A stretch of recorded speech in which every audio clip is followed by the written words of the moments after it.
Okay, moving right along. Our next speaker is, her speech is called Savvy, My True Story. Glasses.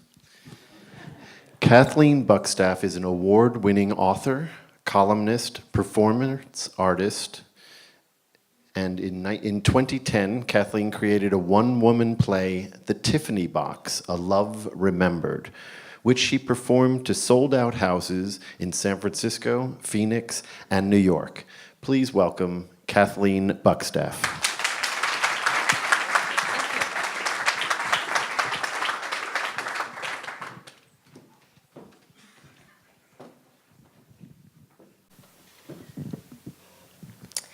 I'm currently working on a book called Savvy, My True Story.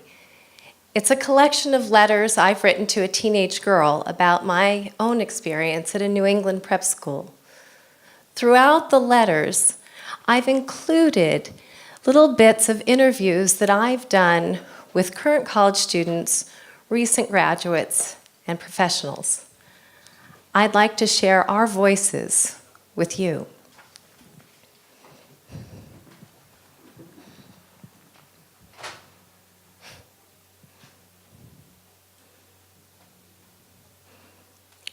Dear reader, at the prep school graduation ceremony that spring, the senior hockey players held trophies above their heads, and they were presented with varsity letters to sew on their jackets. These young men were the pride of the school.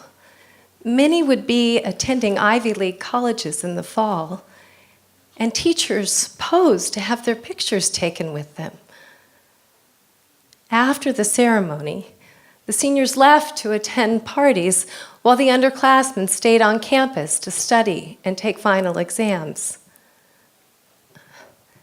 The day after graduation, our dorm head, Ms. Pike, called Liesl, Annie, and me into her apartment.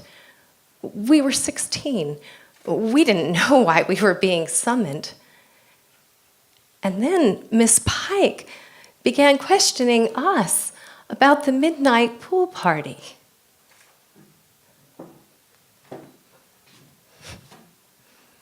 Did you leave the dorm after hours? Was there alcohol involved?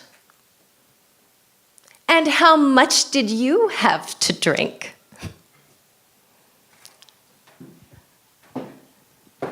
Deborah, age 22. When people ask how much did she have to drink, they blame the woman, and they neglect to hold accountable the perpetrator of the crime. 3 months had passed since the senior hockey players used a master key to the school to enter our room. I didn't understand why Miss Pike had waited until after they graduated to begin her interrogation. Junior hockey players who had been in the shower room that night were still on campus, and they were never questioned.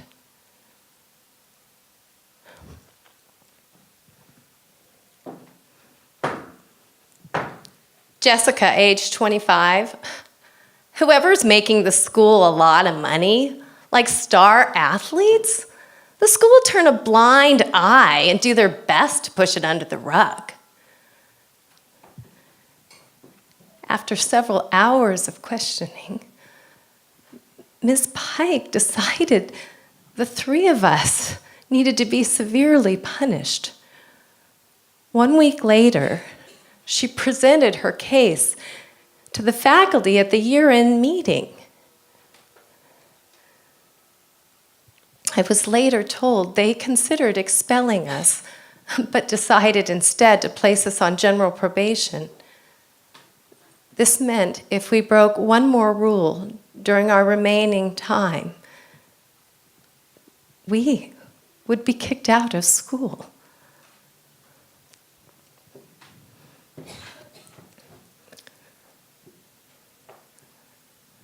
Sophie, age 22.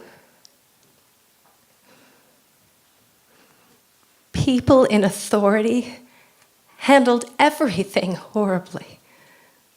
What the school did to me was worse than what happened.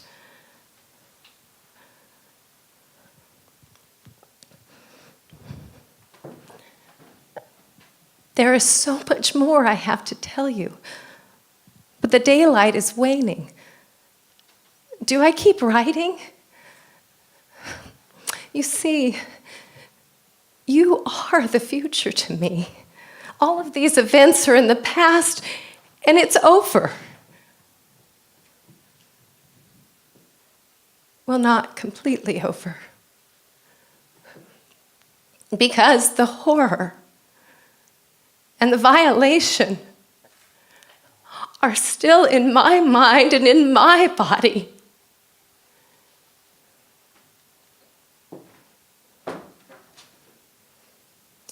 Professor of Law, Catharine MacKinnon. This past isn't over. It is all still here. And there will be no end to it until it is changed. Until there is truth, there can be no reconciliation. All of this denial of responsibility by perpetrators and institutions is what's keeping this past alive.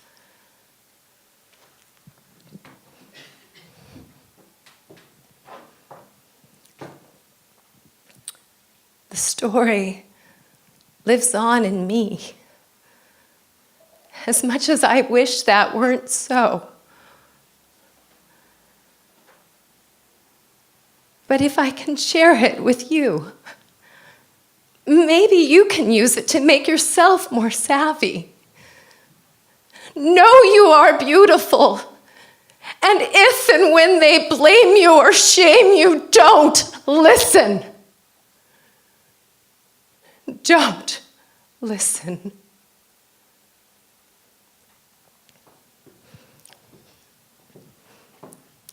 Sophie, age 22. At our core, we tend to blame ourselves because society has told us it's our fault. I push back against self-blame every chance I get because it's at the root of so many problems.